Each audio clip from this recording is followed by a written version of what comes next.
Russia yaonya kuhusu matokeo hatari ya jaribio lolote la kubadilisha kwa nguvu serikali duniani.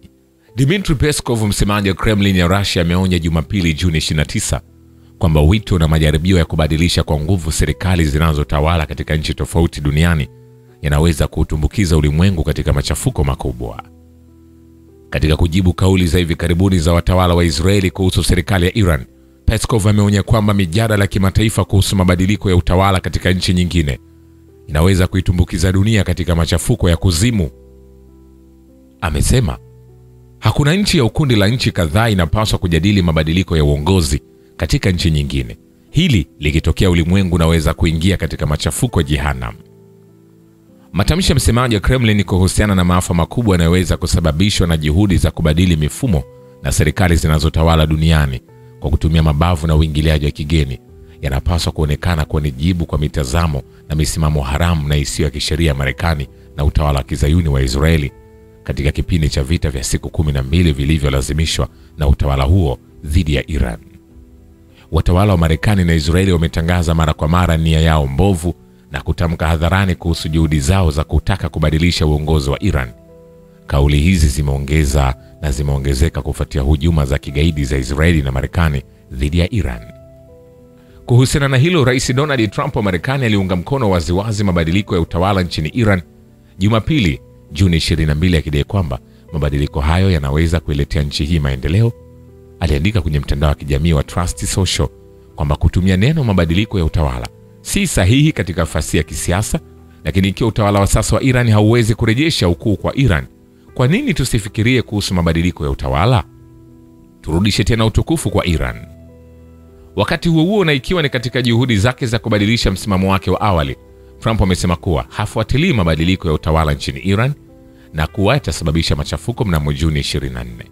Rais wa Marekani alitoa maoni mapya kuhusu wito wake wa awali wa kufanyika mabadiliko ya utawala nchini Iran, akisema, hapana, sitaki. Ningependa mambo yatulie haraka iwezekanavyo. Mabadiliko ya serikali yatasababisha machafuko.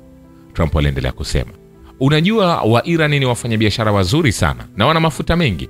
Wanapaswa kuwa na uwezo wa kujenga upya na kufanya kazi nzuri.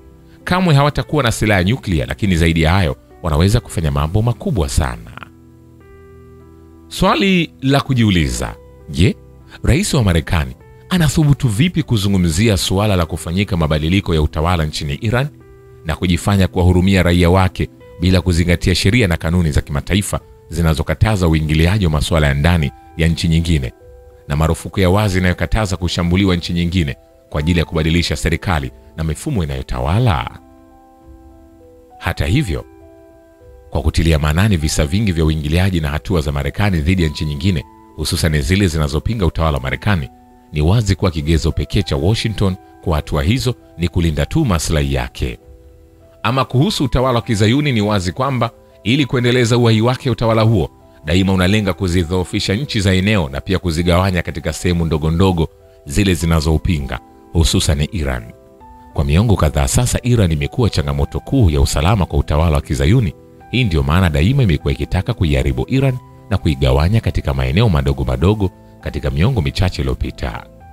Shughuli za utawala wa kizayuni kuhusiana na swala hilo si siri tena, ambapo kuna ushahidi mkubwa unaonyesha kuwepo ushirikiano wa utawala huo na makundi yanayotaka kujitenga kwa lengo la kuibua ghasia na vurugu nchini. Asia Magharibi bora kwa utawala wa Israeli ni ile yenye nchi ndogo ndogo ambazo hazitakuwa na uwezo wa kupinga jinai na ukatili wa utawala huo katika eneo. Mabadiliko ya uongozi au kuibua machafuko ya ndani nchini Iran ni hatua ya kwanza za siasa haribifu za Israeli dhidi ya Iran. Hii ni kwa sababu kwa kutegemea uwezo wake wa asili kitaifa, jiografia na maliasili, Iran daima ina uwezo wa kujijenga upya na kupata nguvu, na hivyo kutishia ndoto ya utawala wa kizayuni ya kutawala kijeshi, kiuchumi na kisiasa eneo zima la Asia Magharibi kwa mtazamo wa viongozi wa utawala wa kizayuni. Jiografia na taifa lolote ambalo daima lina uwezo wa kuhatarisha usalama wa Israeli halipaswi kuwepo kabisa. Kwa hivyo, lengo kuu la utawala wa kizayuni ni kutumia zana zake zote za kipropaganda, kiuchumi na kijeshi na zile za washirika wake kwa ajili ya kuigeuza Iran kuwa sehemu ndogo ndogo zinazoweza kudhibitiwa na kwa uchache, kuibua migogoro ya kudumu ya ndani kati ya makundi yenye silaha. Hata hivyo, mpango huu wa utawala wa kizayuni ambao pia unaungwa mkono na Marekani ya Trump utakuwa na matokeo mabaya si tu kwa eneo bali pia kwa ulimwengu mzima. Zaidi ya hayo, ikiwa kitendo hiki ambacho kinamaanisha kubadilishwa serikali kwa kutumia nguvu na uingiliaji kati wa kigeni kitachukua upeo wa kimataifa, kama msemaji wa Kremlin alivyosema, bila shaka kitautumbukiza ulimwengu mzima katika machafuko ya Jehannam. Nikwambie hivi, hatujamaliza. Vilevile katibu mkuu wa Hezbollah ya Lebanon amesema utawala wa kizayuni wa Israeli hauwezi kuwa na nafasi katika ardhi za kusini mwa Lebanon. Sheikh Naim Qasim amesema mukawama hauruhusu wavamizi kuweko katika eneo hilo. Katibu mkuu wa Hezbollah Lebanon amebainisha kuwa katika wakati huu muhimu wa kihistoria ameataka baadhi ya makundi kuwa pamoja na Hezbollah Lebanon na sio kuwa katika safu ya adui. Kiongozi huyo wa Hezbollah, sambamba na kuwakosoa wale wanaotaka kutoa upendeleo kwa adui, amesisitiza, sio sisi tunaoipeleka nchi kusikojulikana na hatari, lakini watu waliochagua njia hii ni wale wanaotaka kujisalimisha kwa wavamizi na watu ambao wanakodolea macho ya tamaa ardhi yao. Sheikh Naim Qasim, katibu mkuu wa Hezbollah Lebanon, ameongeza kuwa tuko tayari kuzungumza nanyi kuhusu masuala yote, na kama kuna jambo ambalo linawatia wasiwasi tutalitatua, lakini kamwe msiwe upande wa adui. Aidha, amesisitiza kuwa tuko katika nafasi ya kujilinda, tunasimama dhidi ya uadui na adui ambaye ni mvamizi, na tumesimama kidete kwa ajili ya kuweza kukabiliana na uvamizi wa Marekani na utawala haramu wa Israeli. Nikwambia hivi, hatujamaliza.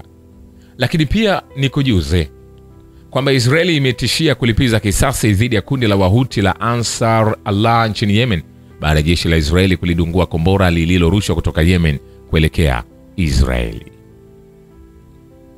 Siku ya Jumamosi, Wahuti walitangaza kuwa wamerusha kombora la ballistic kuelekea Israeli kujibu hatua za Israeli dhidi ya Wapalestina katika vita kwenye ukanda wa Gaza, kulingana na kundi la Yemen.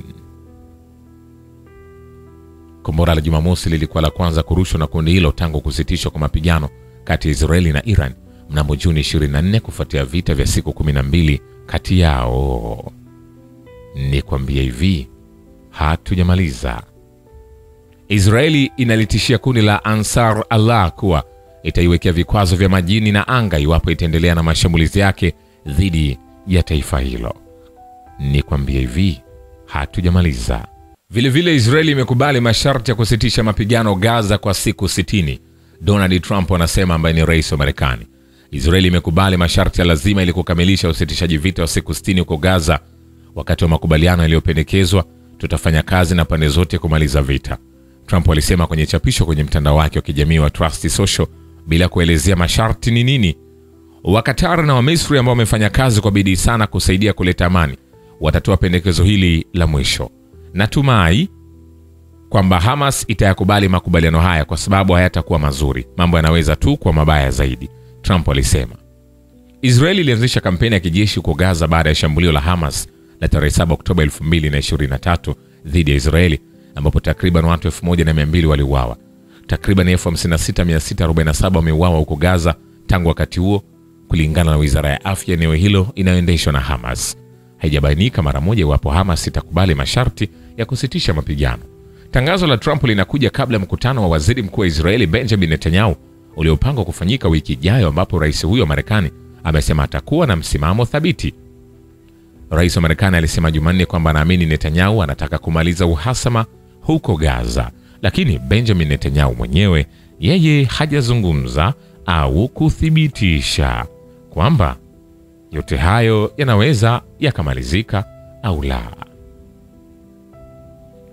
Wakati hayo yakiendelea, jeshi la Israeli limesema kwamba limetanua operesheni zake kwenye ukanda wa Gaza siku chache kabla ya ziara waziri mkuu wa Israeli Benjamin Netanyahu mjini Washington. Wakazi wameripoti mapigano makali siku chache kabla ya ziara waziri huyo wa Israeli mjini Washington. Operesheni hiyo kubwa inafanywa wakati wa ongezeko la miito ya usitishwaji mapigano, miongoni mwao akiwa ni Rais Donald Trump wa Marekani anayetarajiwa kukutana na Netanyahu wiki ijayo. Shukrani kwa Baba Kivita na Historia Dunia. Mimi ni Richard Show, The Rich Voice. Ni follow Instagram na TikTok kama Rich Voice Official. Asante.